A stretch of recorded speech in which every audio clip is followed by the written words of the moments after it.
Seriously, man, I've been replying to you in my mind for like 5 minutes now. I've been saying to me, my G-men, to me, my geek men, and nobody has responded. I guess they told me, what they told me was right. I don't have telepathic powers. Afraid not.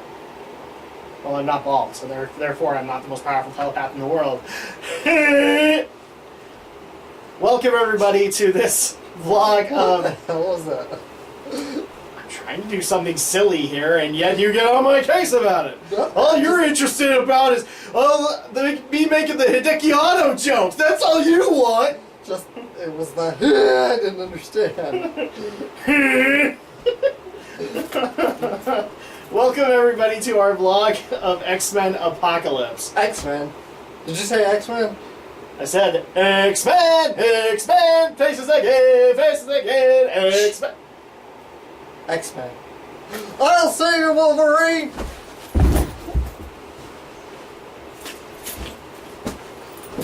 And he just got on my case about being weird for 5 minutes, and you just saw it, people. You just saw it. So, I'm sorry, we forgot this other one. Welcome to this review, or vlog, and welcome to die! There you go. Have we hit all the X-Men memes? Have we hit them? Yeah. Oh, no, wait, no, we missed one. There you go. Now we've hit all of the X-Men memes. We could probably throw a few Deadpool in there somewhere, but we can't remember them all. So, yes, this is our vlog of X-Men Apocalypse. Yes, it's a little late, but that's just the way we had to make it work. We were only able to see it literally today, so on Wednesday, so you're probably going to get this by the weekend. So first of all, welcome to a Drak Channel vlog. If you haven't been here before, first of all, welcome! It's so great to have new people. Second of all, spoiler alert, we will be talking about the film. If you do not wish to be spoiled, pause the video, or thank you very much for giving us the view, and we hope to see you soon. With that said, you've now gotten your spoiler warning. Here we go. In a world where the movie Stargate and X-Men just so happen to meet, we find our cute and plucky protagonist. Can I make that joke now? Because it was Stargate with an X-Men feel, or maybe it was X-Men with a Stargate feel. We start in ancient Egypt, where some ceremony is taking place, and it looks like we've literally we've accidentally walked into the movie Gods of Egypt. And then we go into the pyramid, and then we start seeing some familiar faces. We start seeing Apocalypse, played by Oscar Isaac, who is now very happy that they found the one. No. The one. Not Keanu Reeves. We promise, not Keanu Reeves. He found a different one. I promise. And so they both sit down on tables together, because that's what you do in ancient Egypt, apparently. And the magical gold juice of the ages... How many people wanted to make a urine joke there? No. Like, seriously. That's what it looked like! Either that or gold paint. And we get to see that happen, and maybe other things happen, but we're not really sure, and it was confusing.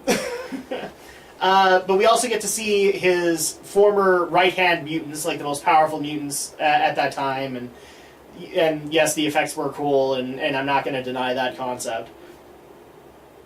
But it's pretty much setting up the whole concept that Apocalypse at one point existed, and that humans rebelled against him to put him into stasis, or rather to kill him. They didn't want to put him into stasis in this case, they wanted to kill him. And so at that point we have to cut to modern day, which is the 1980s. I don't think we got a specific year, did we? We did.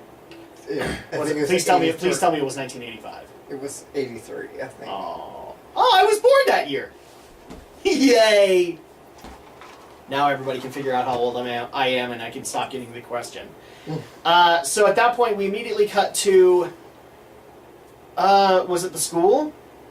Yeah, it was the school where Scott is slowly No, first of all, we had to deal with Bryan Singer's tube fetish. You know, like everybody says that Steven Spielberg has a spotlight fetish.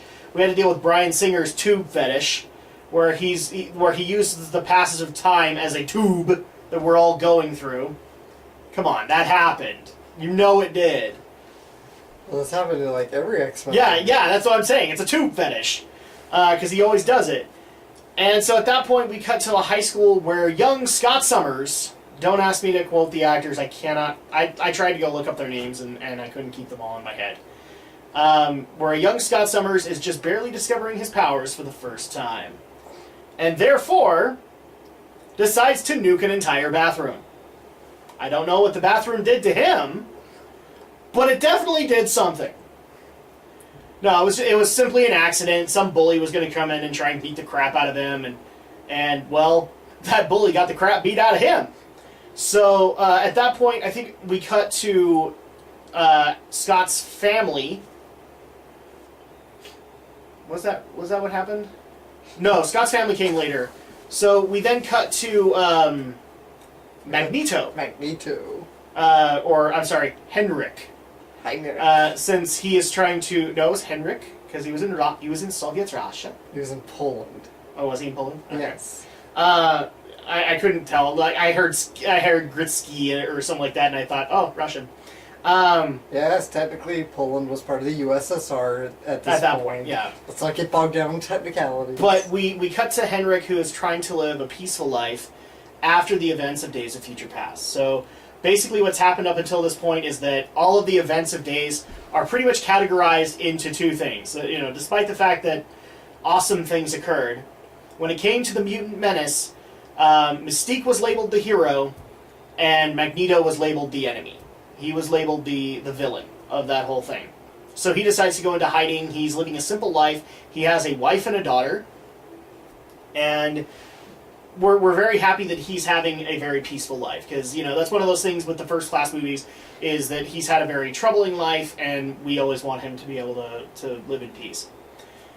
We then cut to Scott Summers' home, where Alex Summers from the I think it was the same First Class Alex, who's coming in and hearing about the whole incident with the bathroom, and that there's a problem, and they're cutting to the parents, just basically, how's he taking it? Oh wait, it's Scott.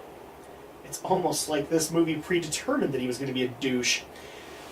And so Alex decides to take him to Xavier School for the Gifted, where we get a nice little tour of some of the, kind of a recreation of the first movie scene of how many mutants can you spot? How many mutants can you spot? And some of which should not be kids in that era. In fact, they shouldn't exist. Cough, Jubilee, cough, cough. So, we basically get a tour of the school, roughly is what happens. We get to have the fateful meeting of Scott Summers and Jean Grey, where even Jean discovers that Scott is indeed a douche. But that's okay, because Scott discovers that, in fact, Jean is also a douche. Really, they were douches to each other. I don't know how they fell in love years later. And we immediately cut to... who was it that was actually visiting? Crap. Who was it that was visiting the school and ran into Hank? Alex. It was Alex. Because at that point, Xavier is being introduced to Scott. And we then decide that it's a good idea to... Well, no, that was kind of like... We're all over the place. We're all over the place. That's because the story's all over the place. We literally... It's like we go to the Batcave, and we're already there. So I'll cut into this one really quick. So then at that point, the professor decides we need to test Scott's powers. Which Scott apparently nuked one of the oldest trees on Xavier's property. And he actually looks him over and goes, I used to climb that tree when I was a kid. That means I'm expelled, right? No, in fact, you're enrolled. Are you still trying to figure that out in your head? It's like, he broke something of your childhood and you're enrolling him. I think there's a problem here. So at that point, we already have a cut at this point where we get to meet up with Moira McTaggart, who is... I can't remember if she was in Days of Future Past. I don't think she was. No, I don't think she was. But she was in First Class. In fact, I still laugh at that whole introduction scene because it's Moira frickin' McTaggart, and I get to watch her walk into a gentleman's club in nothing but her underwear. That'll forever scar me because that's not the Moira McTaggart I'm used to. Don't judge me! That's hard to watch! I'm like, it's Moira! Moira who has like this subtle relationship with Professor O. Crap. So apparently she is off in Egypt she's off doing research on cults that have risen because of mutants. And it just so happens that she's kind of the reason that Apocalypse gets resurrected, because she actually left the rug open, and sunlight then leaked into the tomb, and that's what awoke all of the gold goopy thing, the gold goopy goop. And that's what awoke Apocalypse. But she was just there to take pictures and to witness this cult, and so she didn't know the actions that she took. So we had that. We already cut to Magneto having a peaceful life, and that was awesome.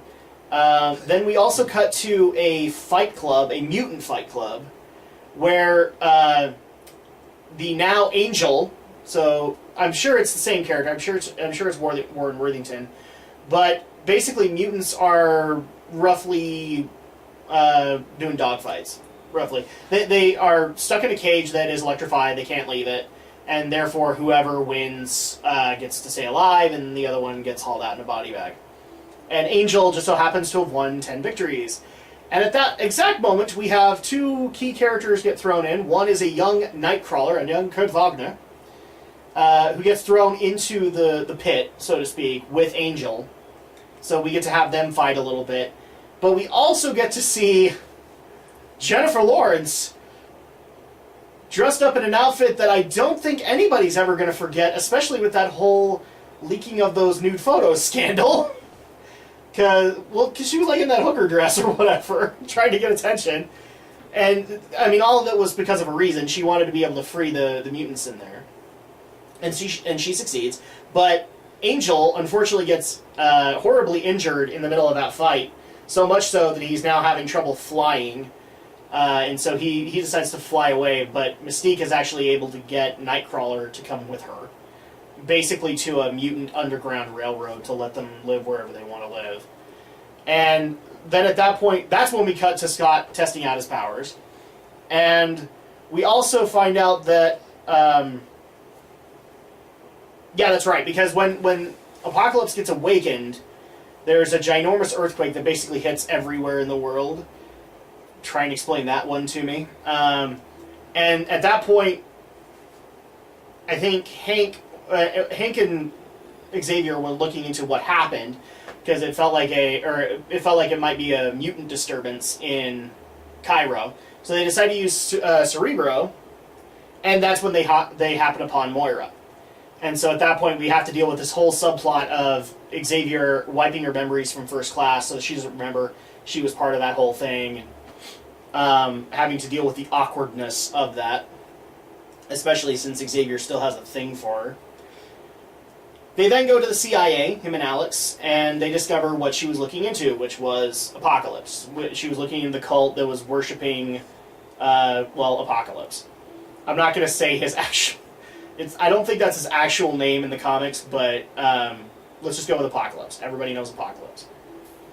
But, also at this point, Apocalypse is awake, and he is awake in modern times. So, this is a guy who thinks he's a god, thinks he's the highest... He's the tippy-top of the evolutionary food chain. And he's let loose in a marketplace. Well, that's not going to end well. So much so that he actually notices a young Aurora Monroe, a.k.a. Storm, working with a team of kids who are basically trying to steal as much as they can from the bazaar to survive. And at that point, we find out that she's got a very subtle power of being able to create, like, windstorms or something like that. And she's running away. She's almost caught until Apocalypse comes in and makes a guy literally one with the wall. As part of his base power, where he can manipulate the matter of a structure, kind of thing. And so then he brings Aurora, or at least Aurora takes him in to be able to help him because at this point he's only speaking ancient Egyptian, and everybody else is speaking Arabic around him. So nobody really understands who he is, but she understands that he's powerful. Cut to, I think this is when we got the Underground Railroad, where Mystique was trying to get Nightcrawler out of Germany so that he could live his life. But then we get a subtle introduce to Caliban, who I believe is another mutant in the X-Men universe, and his cohort Psylocke, played by Olivia Munn. Basically, she is the hired muscle for Caliban, who is the information network. Not really a whole lot happens here, aside from we discover, because this also happened too, that there was an accident that happened at the metalworking factory that Magneto was working at. He worked at a metalworking factory. I wonder if that was job security. You can't fire me! I own this entire building!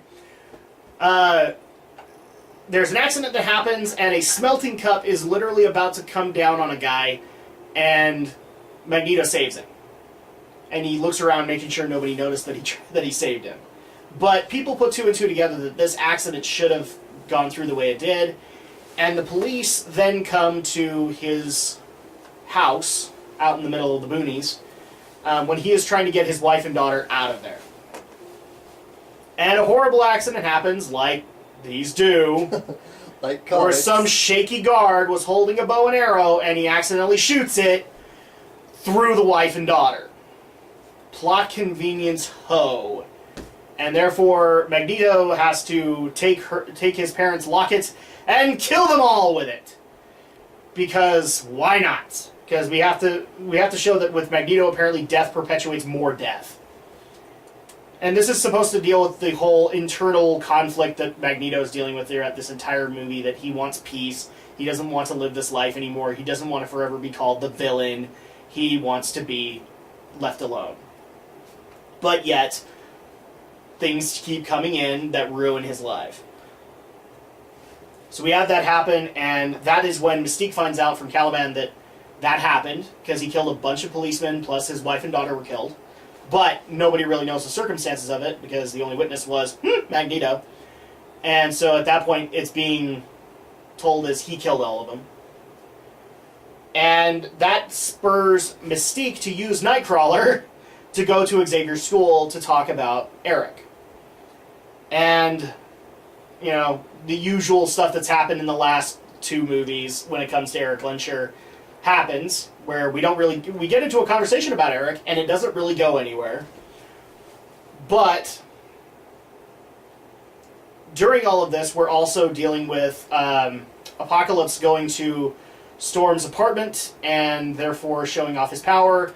And one of his powers is to augment others into being more powerful, and that's how he creates kind of his four horsemen.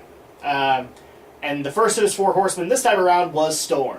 So a lot of the power that she has now, or at least according to the lore here, is because Apocalypse augmented her and made her even more powerful and even more able to control the weather. Then we cut to them going to the mutant underground, where Apocalypse then recruits Psylocke as another one, and she leads him to Angel, who then becomes Archangel. Like, we actually have his wings get reformed into metal, and now his feathers are a deadly blade that he can toss out wherever he wants. And throughout the movie, we also see him slowly getting augmented into the armor that we all know as Archangel. But the final candidate there is Eric, because Eric is wondering, like, he goes back to the metalworking factory to ask who actually ratted him out that made this happen. He's about to destroy the entire factory, and Apocalypse shows up, and I actually liked how that happened. It was just like, hello, Eric. Who the fuck are you? To which, at that point, they then meet, and Apocalypse wants to bring Magneto on as his fourth horseman, roughly. Yeah, because we have Storm, we have Angel, we have Psylocke, and yeah, we have Magneto. So we have the four horsemen. And therefore also augment his powers so that he can literally feel all of the metal in the world. So basically to show like how Ian McKellen was so godlike in his magnetic powers. Let's see. We also have some little tidbits here and there where Jean and Nightcrawler, like Nightcrawler comes with Mystique and therefore becomes a member of the school, and Scott and Jean and Jubilee and I'm trying to think, was there another person with them? I think that was it. Where they all take Kurt to the mall because he's never been to a mall, and they go to see Return of the Jedi. Wow, it's almost like Marvel movies have to reference Star Wars now. So we have that scene happen, and I think at that point we cut back to Moira coming to the mansion to help out with this whole investigation, and that leads into them going to use Cerebro to try and contact Eric. Charles does so, and Apocalypse senses his presence, and therefore connects, and actually uses Charles, through Cerebro, to literally take control of every human, I think it was every human at that moment, especially the military personnel, to take all of the nukes that everybody has, and launch them into space. So now they don't have the nukes that can take care of Apocalypse. They are all done. He's basically trying to show, you should fear me because I am a god. Because that's the complex that they've established with this character.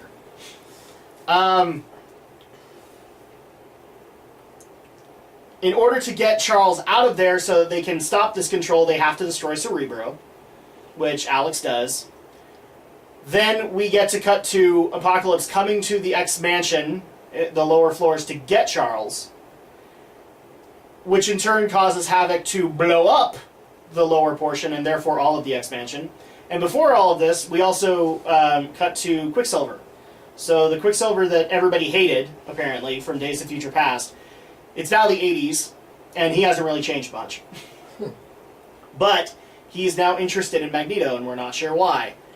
Well, he's on his way to the X-Mansion when it's about to blow up. And at that point, he decides, I'm going to turn on my music, and I'm going to save everybody. Which he does. Let's see, so that happened then.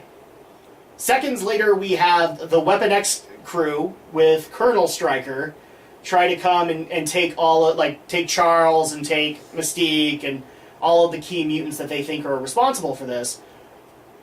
But they can't take Charles because Apocalypse already has Charles. Now that he knows his ability, Apocalypse wants to augment Charles so that he can control everybody. He is then a god. Everybody worships him. He can be everywhere. He can be everyone. So they capture their key mutants, but Cyclops, Jean, and Nightcrawler decide to hop on the same helicopter and go to the Weapon X facility to free everybody, but not before we get to have the universal message that happened through Charles to basically say, I am your god, kneel before me, you sons of bitches. I'm abbreviating because it was more long-winded than that, but you got the gist, right? Right. Yeah. So, kneel before me, you SOBs, and we then cut to Jean and Scott and Nightcrawler trying to get them free, but instead ending up in a... They were trying to cut the power, I think. They were trying to cut the generators. And they end up beside a mysterious cabinet with an X implemented over it. And Jean can sense a presence. It's almost like a cameo's about to happen. So they decide to let it loose, and it is in fact Hugh Jackman in the weapon. It's Logan in Weapon X attire, being basically molded into the killing machine they wanted him to be. So in turn, they let him loose to kill everybody in the Weapon X facility except for the mutants. Then they let him loose, while kind of healing him to some extent. And this then cuts into a overall fight sequence where we go to Egypt to free Charles, because now that Charles has been discovered, now Apocalypse wishes to transfer consciousnesses to him and inherit his power, so that at that point he can control everybody of his own will. He doesn't need to go through Charles anymore. And we have a huge fight scene ensue. I'm not even going to try and keep track of every single thing that happened there. Needless to say, CGI everywhere! And the resolution is we killed Apocalypse, we saved the day, we all get to have cookies at the end, and move on. Yay, cookies! Yay, cookies! Is there going to be punch and pie? I was told there going to be punch and pie! And we get kind of a little bit of resolution with some of the characters on Charles trying to keep Magneto sane, trying to keep him peaceful, and he doesn't want to be that, he just wants to go live his own life. But also, taking away the problem that Charles has had in these last few movies where he wants to be peaceful, but having to understand that there needs to be at least a team that can prevent things like the mansion blowing up from happening again. So at that point, he instills new X-Men.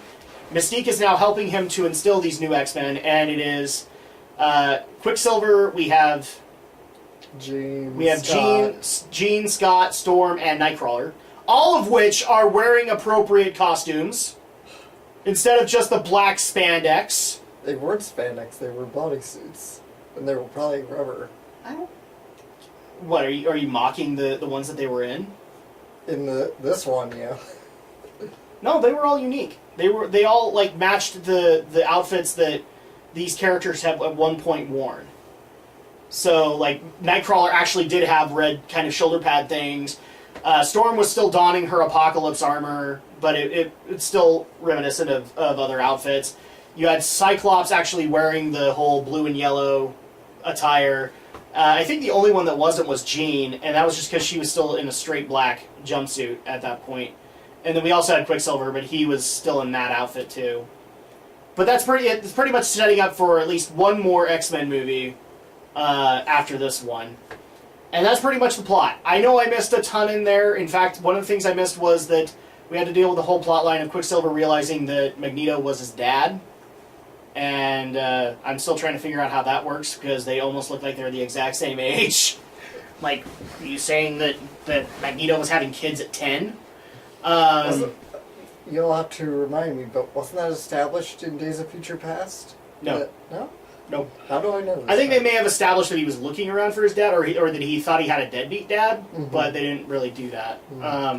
And it's a little late to do that now, especially because I'm just sitting there going, well, that would have been a great thing to happen in Days, and they didn't.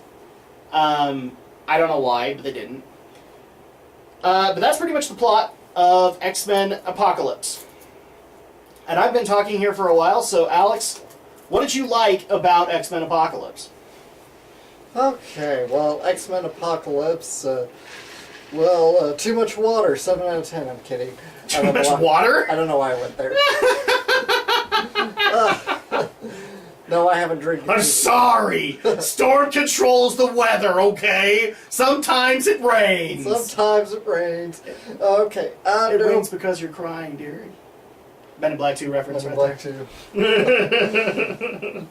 Oh, I liked the movie. I really did. I've liked most of the X-Men movies out to this point. Yeah, the whole trilogy. We've had 2 trilogies now. Yeah, nobody likes X-Men 3, whatever, but... Well, and so you're saying you liked X-Men Origins Wolverine? No. To an extent, it's like every X-Men movie, there's something I like about it, even when they're bad. Okay. Because I like X-Men. Because back in the 90s,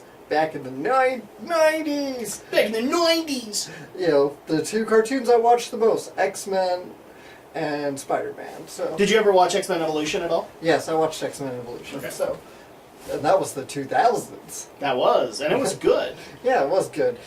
So I enjoyed this movie. It's great because it works like a prequel. Essentially, we're seeing the origins of the X-Men again, and we see how Xavier goes bald. Because we needed to see that. We needed to know how Xavier became bald. We don't just immediately assume that he decided to pull a Walter White and just shave the off. No, it had to be Apocalypse getting into his mind, and therefore all of his hair just decided to fall out. This makes no sense, but whatever, it's X-Men. Because comic books. Because suspension and disbelief, yeah. So, the cast was all really good. I like all these cast members. Well, and the best part is like, this is all a prequel. Yeah. So, First Class is a prequel, like, establishing the first set of X-Men.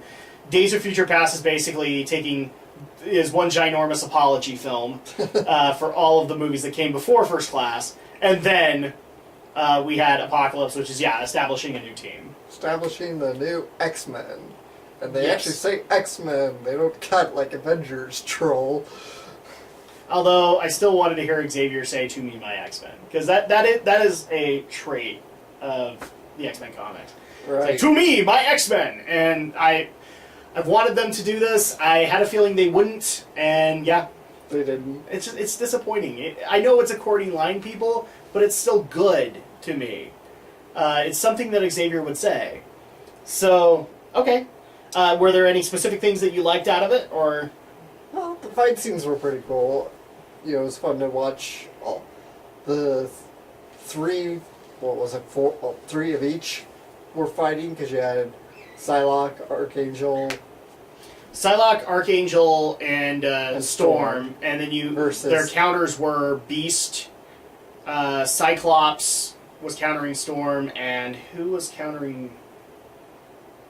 Beast was countering Psylocke. Who was countering? Nightcrawler. Nightcrawler was fighting off Angel. Right. So I like that. Yeah, I like the fight scene was pretty focused. I kind of like that this one was scaled back, not trying to be Fox's answer to the Avengers by having a million X-Men fighting, like what we had with X3. Right. It was scaled and focused enough. But the problem with X3 was not necessarily that they had a ton of mutants. They had a ton of mutants, and what did they decide to do with all of these huge power-wielding individuals? They punched each other. That's the key difference Because here. they didn't know what to do with them because they had too many of them. Well, yeah, that's my point. That and their CG budget apparently wasn't big enough, and so at that point they could not have powers being strewn everywhere. And so Days of Future Past already kind of fixed that. We actually had fights involving powers. And yeah, I agree with you here. The fight scenes at least were way better than X3, and that's just because we actually had powers being thrown about. Yeah. I swear, it took the Avengers for Fox to realize you have to actually throw powers around. Yes, you do. So there's something to at least take cues from. You know, I admire that this isn't trying to be on the same grandiose scale as Avengers, because Avengers is its own thing that needs to be grandiose. This is an X-Men movie. Yeah, exactly. And here's the thing too, like, it's hard to do that comparison because, like, you could, and Magneto has been a villain in the Avengers. But where the Avengers is basically a bunch of top tier heroes, like known heroes coming together, the X-Men is a team that likes to stay in the shadows, likes to be unknown, and therefore when they step out, you know it's a big thing that's happening. Yeah, so that's what I liked about it. I liked the film as well. I thought that they did a lot right, especially with some of these storylines. In fact, the whole Magneto storyline made me actually look back on some of the other storylines that have been done in those X-Men timelines. Believe it or not, Magneto actually got a comic at one point. Believe it or not, Magneto actually ran the X-Men for a while. Wow. So and they've actually had a really good character there, where he's had a lot of these internal conflicts. One of the things I liked was when he was running the X-Men, he was still Magneto. He still didn't agree with Charles, but in the spirit of Charles, he ran things how he thought Charles would run them. So at that point, that's a really cool conflict to be able to, like, at the end of the day, he sits in the bed and he's like, I can't support this, but Charles would want me to, so I need to. So I like that internal conflict. In fact, the whole conflict with, I want to say Wolverine. Yeah, Wolverine is probably a good example, because every time he has anything good and it gets taken away from him in these movies, it feels really... It doesn't feel as potent as it could have been, and therefore I would say take this as an example, because you just did it with a really powerful villain. So if you're going to do another Wolverine movie, learn from this and then, apply it to Wolverine, because that's literally what's happening here. I'm kind of glad they didn't have Wolverine in the fight scenes, though, because with Magneto out there and all super powerful, you knew what was exactly going to happen. Yeah. And I'm so sick and tired of that happening in the movies. Yeah. So, because you always want to envision that, Wolverine will still kick Magneto's butt even though he can control a skeleton. but I do agree with you. The fight scenes were potent. The fight scenes were awesome. The one in particular that I really liked was the fight inside the mind between Charles and Apocalypse. Mm-hmm. And the reason I liked it was because it felt real. It felt like that's how that's supposed to go. So you got to have like Charles using the scope of his powers, which was, that he could walk and he was a great telepath, but he really just, he only has his fists to work with. But then bringing Apocalypse in there, and he has all of the other powers that he's had before, including making himself huge. And I know a lot of people didn't like that concept. I loved it. I thought that was actually a good motif to him, where he thinks of himself as a god, and therefore makes himself a god to this mere mortal. I like that concept. I love the mind fight. I love the outside fights with, for lack of a better word, the Four Horsemen.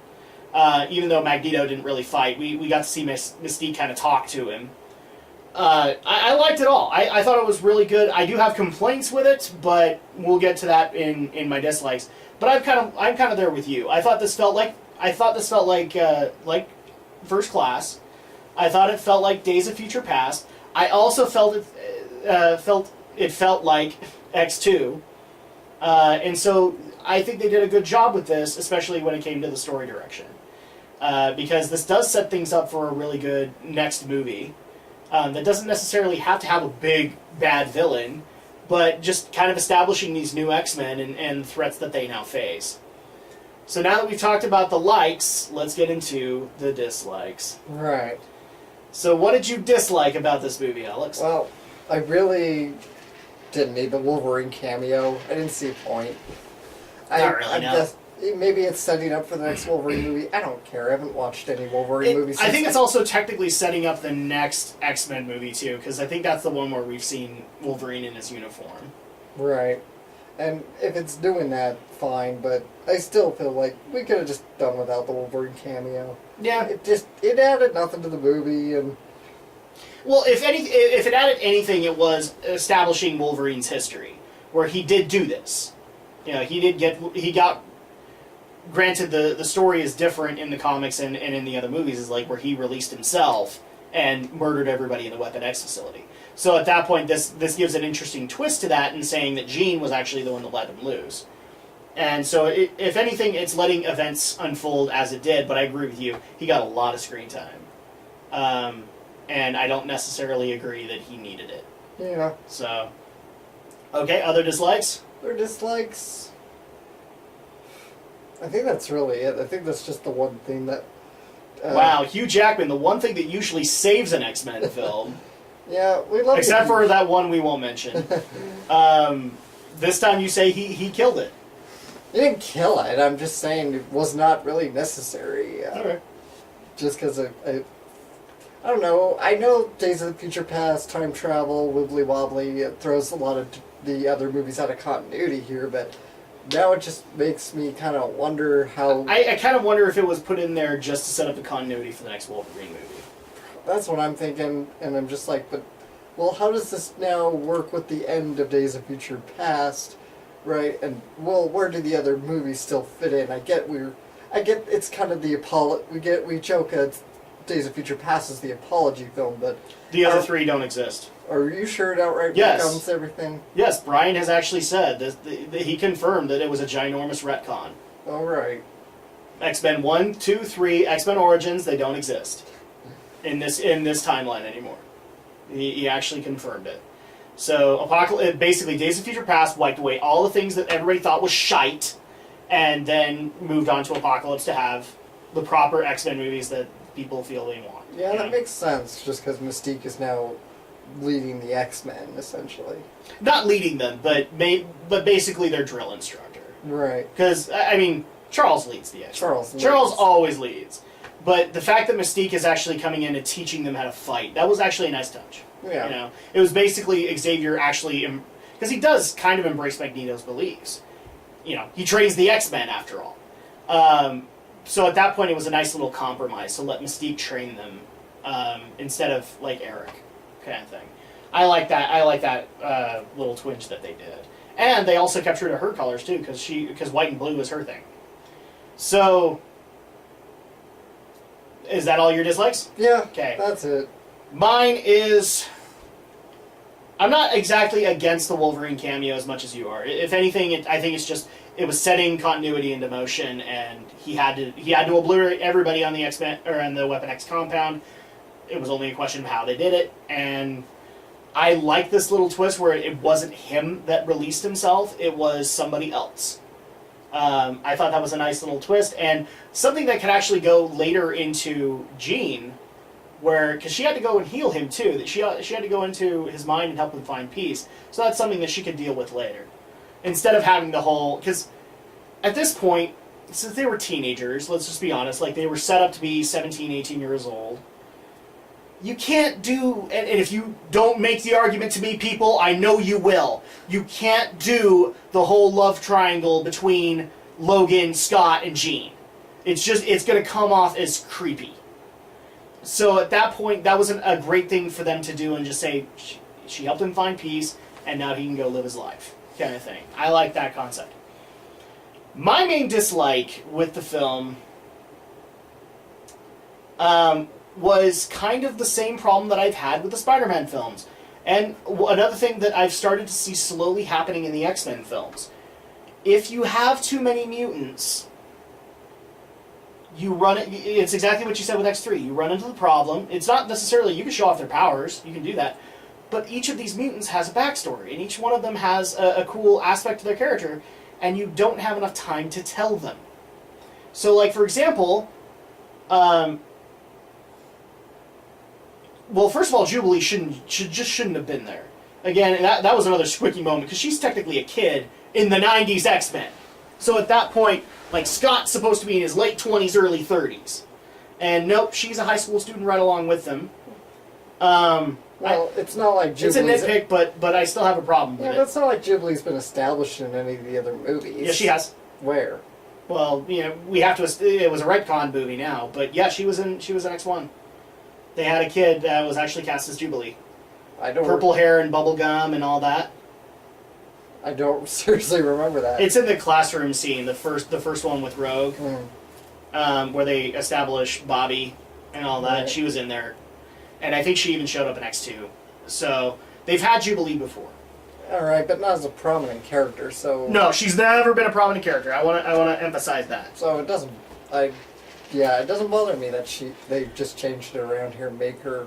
But having there were other characters that could have gotten a lot more focus. Like I would have loved a little bit more focus on Kurt, especially this young Kurt Wagner, who is, and this is me personally having a nitpick, because I love the fact that the Nightcrawler is religious. And so we have that little moment where he's praying, but it would have actually been great because they've had these moments in the comics where he gets confronted about it. And he does as any good, solid Christian does, and either both deflects the attacks, but also says, I believe in this, and this is what I believe in, kind of thing. So having just the prayer, I don't think was enough, but also the fact that he was a fish out of water. He was a German kid living in America, and that's always a cool thing to do something with. And instead, they just kind of had him sitting there in the Michael Jackson jacket, and smiling half the time. He's like, oh, yay, I got to see Return of the Jedi. I don't know what accent I'm doing right now. It's almost a little Russian. I know, right? Moose and squall. I actually think, to some extent, both Mystique and Charles were lost in the mix, because we had the whole brewing romance kind of thing with him and Moira, and then that got completely swallowed up with Apocalypse trying to use him. Whereas it would have actually been cooler to not just have that mind fight, but actually have them like duke this out in their mind, not with punches, but with words, and say, this is wrong, and you know that, right? For Apocalypse to establish his beliefs in the matter. I thought that was kind of a wasted opportunity. I also feel like Jennifer Lawrence is kind of become a one-hit wonder with Mystique, where she kind of hits the exact same notes over and over and over again, and we don't get to see her character really evolve. Granted, at the end, she gets a little bit of evolution, but not much. Well, that's more to be blamed on writing than it is on Jennifer well, that's Lawrence. what I'm saying. Is that if you're going to have so many X-Men, then make enough time to properly write them in and to give them stories that we can all relate to, or just cut them out of of the story. And the biggest example that I'm going to throw out is Olivia Munn as Psylocke. She was kind of wasted here. I'm not going to lie. And granted, I'm biased, okay? I've read the 90s X-Men.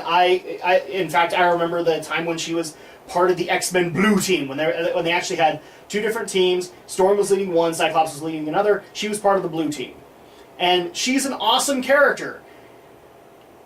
And first of all, her power looked really dumb. It's supposed to be like psychic blades, psychic daggers, and stuff like that. And don't get me wrong, the whip near the end was awesome.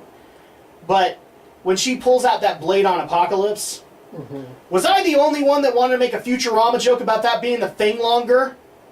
That's what that looked like. It didn't look like a blade. At the very most, make it look like a freaking lightsaber, and it didn't even look like that. It looked like you were poking somebody with a stick. Okay? So, whatever visual effects department that was working on Psylocke's powers, you suck, and you shouldn't have done that. That was bad. That was bad, and you should feel bad.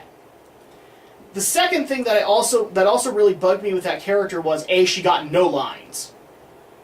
And here's the thing. That character's deep! You could have done a ton more stuff than just having her be the Hitman. Okay? You could have actually said, because she's... it's complicated to go into her story, but needless to say, there's a reason that she wields a katana. She's kind of part ninja. So at that point, you could have actually said that she was using Caliban for his information network so that she could keep track of strong mutants, and that's why she knew where to find Magneto, and that's why she knew how to find Storm. That's how you knew, she didn't find Storm. But she could have. Mm-hmm. And you could have done that, and you missed out an entire opportunity. For the most part, I feel bad for Olivia Munn, because she was pretty much eye candy. And here's the thing, guys, I get it, and I even made that claim. Her outfit is eye candy. Okay? I'm not denying that. But in the comics, she at least had a backstory. In this one, she sat there silent in a swimsuit. That's what she did. You can't deny that. Reminded me, it really does look like one of those outfits in Mortal Kombat, like that any of the women wear in Mortal Kombat. Yeah, and that's the sad part of it. Is yes, it is eye candy. I'm not saying you're wrong on the matter, but there was more to this character, and you completely scraped over it. In fact, again, the CG for her powers was kind of worthless. In fact, it's not even supposed to be that long. It's not supposed to be a blade. It's supposed to be like a psychic dagger that's literally like pulsing off of her fist. And they didn't do that. And there's also been points, I don't remember where it was, but where she actually kind of imbued her psychic power, or her power, into that sword. Never did that. And therefore, it actually always felt stupid for her to have that sword out while also using her power. Okay? In fact, one of the things I was actually thinking in the movie was like, you want to be really cool? If Beast broke that sword, and then all of a sudden, she's like, you didn't disarm me. You made me even more powerful. Bang! And 2 psychic daggers, and now Beast has a whole other issue to deal with. And you missed out on that opportunity. The only cool moment that she got out of the entire thing, aside from the beam whip, which was basically like, eat this, DC, we can do a beam rope better than you can, was the whole trying to save herself from the falling plane. And basically having to do the whole Hulk moment from the Avengers and use her Psyblade to keep herself alive. And that's sad. Like, this was a cool character that was wasted. Mm-hmm. Absolutely. And especially considering it was supposed to be a 4 Horsemen character, because these are supposed to be even more powerful versions of them. And you couldn't even tell that Psylocke had been augmented. You could tell Storm had been. You could tell Angel had been. You could tell Magneto had been. But you couldn't tell that Psylocke had been.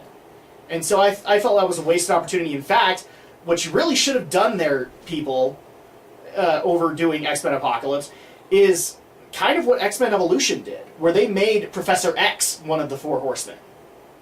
Because, he wanted to get his power, right? Well, have him minorly control him for a time, and have him be one of the 4 Horsemen.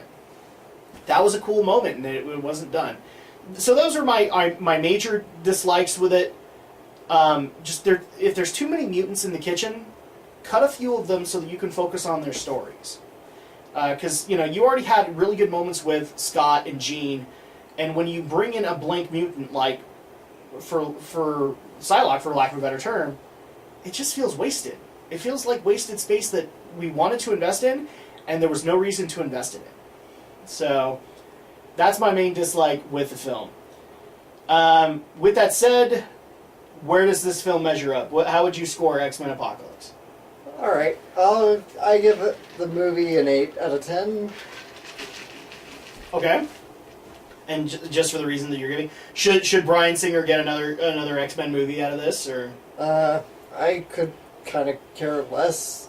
Well, because he got Apocalypse. Right. I've never been all that overly attached to Bryan Singer, even just... Clearly, my friend, you've never seen Superman Returns. Yeah, I have seen Superman Returns. It's not very good. I am so sorry. Yeah. So, he does X-Men movies. He can do them well, so usually. I don't know if he can do many other movies well, unfortunately. No. We don't know that. Because he had what? He had Superman Returns, he had Jack the Giant Killer. Yeah. And that failed too. Yeah, the Untouchables way back in the 90s. This predates X-Men. Yeah, I don't think that did very well either, because it was a Western, right? I don't know actually. Because it was, I don't know. There's a song, Unforgiven, that's from the Untouchables. I want to say it's a gangster film more than it is a Western, but I seriously can't remember right now. So, if he comes back, okay. If not, I won't be heartbroken either. I wouldn't mind seeing another fresh pair of eyes take on X-Men again. Yeah. So. No, in fact, again, I love what Matt Vaughn did with First Class, and therefore I think you ought to give Matt a couple more shots at the director's chair on that one. In fairness, he was offered Days of Future Past, and he turned it down. He was part of the writing team, though. Right. So, it's not like he's not there. He's part of the writing staff. I think he's even credited for Apocalypse. But he was in the director's chair for First Class. And so at that point, I wouldn't have a problem giving that to him again. Or giving him another Marvel hero. I'd have no problem with that. Because I know that he'll at least do powers, and do them properly. My score for it is... It's a great superhero film, and X-Men fans will enjoy it. But comparing it to some of the other superhero films that have come out this year, like, say, Civil War, where we actually did have another 10-on-10 fight, that fight still stands out to me a little bit more than this does. Yeah. I'd say Civil War still is the strongest movie, but yeah, to this movie's credit, not as much shaky cam. Yeah, no, I'll give you that. I'm going to go with a 7 out of 10, and the main reason I'm going to is because, again, you had really great characters that you didn't utilize properly, and then you had characters that got lots of backstory and everything like that, and at that point you're like, well, you could have evenly distributed that to other people. I also just think that certain actors were not necessarily giving their 100% all. In particular, this would not be my favorite Jennifer Lawrence role in the trilogy. That would probably be Days of Future Past. I think she got a lot of really great character development there. This time around, it felt like more of the same stuff that she was harping on. Fights, and even with as awesome as the fight scenes were, there were still problems with some of it. Some of it was like you were still trying to figure out, okay, how is that supposed to work? But I can at least give Bryan Singer this credit. At least he fixed the whole issue of Jean Grey's power looking cool and actually manifesting as the Phoenix Force. That was pretty awesome. But compared to things like Civil War and the movies that are yet to come this year, it just feels average to me. It feels like an average superhero film in that moniker. So I'm going to give it a 7 out of 10. You're going to give it an 8 out of 10. How much would you actually recommend that people pay to go see X-Men Apocalypse? I think for hard X-Men fans or just fans of the movies, then worth the price of matinee, I'd say. Mm-hmm. But not primetime. I rarely recommend primetime unless it's just really damn good. But yeah, like Civil War, that was not hard to recommend. Yeah, even though I give this a pretty generous 8, I kind of feel the same way. It is a little bit on the average side. Mm-hmm. I enjoyed it because I like the X-Men a lot. So that's just why. And I like superhero movies. So, but yeah, I would say at least standard matinee price if you feel up to going out to the theater. It's worth on the big screen, I'd say. Yep. I would say the same. I think this probably wouldn't be worth prime time, even with friends or whatever. I think the best thing to do is go to a matinee showing, and that way you didn't spend too much if it was too much for you to handle, kind of thing. Or if you feel the CG was too overwhelming. And there were points in that movie that it was. Like I love that they always try to outdo Magneto's power, and this time they had him controlling an entire planet, so you can't outdo him in the next movie. Oh yeah, I do have one more dislike. I really wanted Magneto to trash that factory. We did, yeah, right? Yeah, I didn't just... Like, you don't want him to kill people after he just killed a bunch of people, but yeah, you wanted him to trash the dang factory. Yeah, instead of just go into the ground, all of you. And instead Apocalypse. we got him trashing the Michael Bay Transformers world with all of the parts coming in to reform a pyramid. Which was kind of dumb. Although, I will give them a little bit of credit, they finally gave Magneto the magnetic bubble, or the magnetic field around him in this one. So I will give them that credit, but yeah, I agree with you. Like, you know, if you're gonna make Magneto display his power, make him display his freaking power. But yeah, I think, going back to my point, I don't know if I'd recommend people spending more than matinee price for this, because again, if you're not into the fight scenes, you're more into the character development, it really isn't here. This is just to establish new characters, and then they'll work on them in another movie. Or in some cases, because I have a feeling Romney will do this, wait till DVD and see whether or not you liked it. Yeah. But that's gonna go. I think that's gonna go ahead and do it for us on X-Men Apocalypse. We hope you guys have enjoyed what we've had to say on the matter.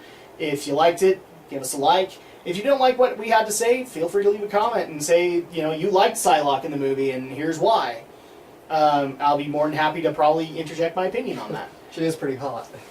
She is hot, but there's another reason she's hot, and that's because she's a smart girl.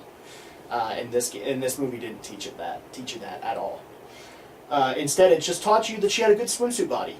That's pretty much all it taught you, which is sad. But that's going to do it for us. And the next, what? She was in the Deadpool game, wasn't she? Yes, she was. Okay, well that game already taught me she had a good swimsuit body. So Yeah. broke.